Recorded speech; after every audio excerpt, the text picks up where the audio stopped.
ओम श्री परमात्मने नमः। प्रिय बंधुवर, सादर हरि समर। आज का विषय है सुख दुख का कारण प्रारब्ध। सुख दुख का कारण प्रारब्ध, यानी हमारे जीवन में जो सुख आता है दुख आता है उसका कारण क्या है? उसका कारण प्रारब्ध। प्रारब्ध किसे कहते हैं?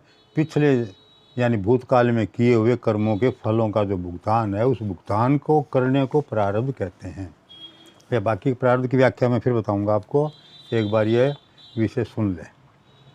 मानव को आर्थिक लाभ, हानि या मान अपमान की प्राप्ति अप्राप्ति प्रारब्ध से ही होती है। किससे होती है? प्रारब्ध से ही होती है।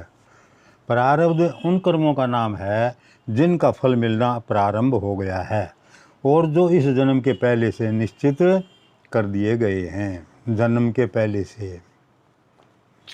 अतएव यह मानना कि हम प्रयत्न करके किसी का अनिष्ट कर देंगे सर्वथा भ्रम है।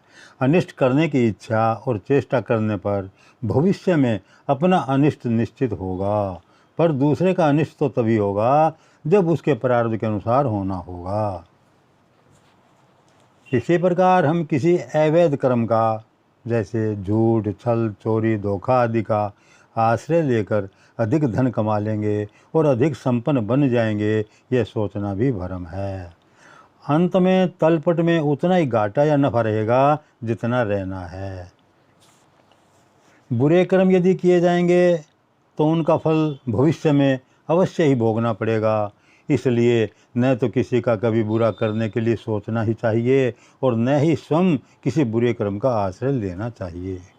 एक बात और है, दूसरे के द्वारा अपना कहीं बुरा होता दिखाई पड़े तो ये समझना चाहिए, क्या समझना चाहिए?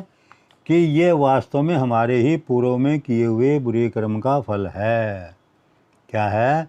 ये वास्तव में ही हमारे ही पूर्व में किए हुए बुरे कर्म का फल है। दूसरे तो इसमें निमित्त बने हैं जिससे उनको बुरा फल भोगना पड़ेगा। अतएव उनके लिए भगवान से क्षमा की कामना करनी चाहिए, न कि उन पर क्रोध करना चाहिए या उनसे बदला लेने की भावना रखनी चाहिए। ऐसा नहीं करना चाहिए। किसी भी प्राणी के प्रति वैर भाव रखना अपने ही विनाश और पतन का एक प्रधान हेतु है। कोई आपसे वैर भाव रखता है तो आपको चाहिए कि प्रेम, सेवा तथा सद्व्यवहार के द्वारा उसके वैर भाव का नाश करके उसे मित्र बना लें। ऐसा होना संभव ना समझें तो कम से कम अपने मन में वैर भाव को बिल्कुल ही निकाल दें। सब में भगवान है, सभी आपके आत्मा हैं। किस से वैर करेंगे और किसका विनाश चाहेंगे? जो मनुष्य किसी के प्रति वैर भाव रखकर मृत्यु को प्राप्त होता है, उसकी परलोक में भयंकर दुर्गति होती है।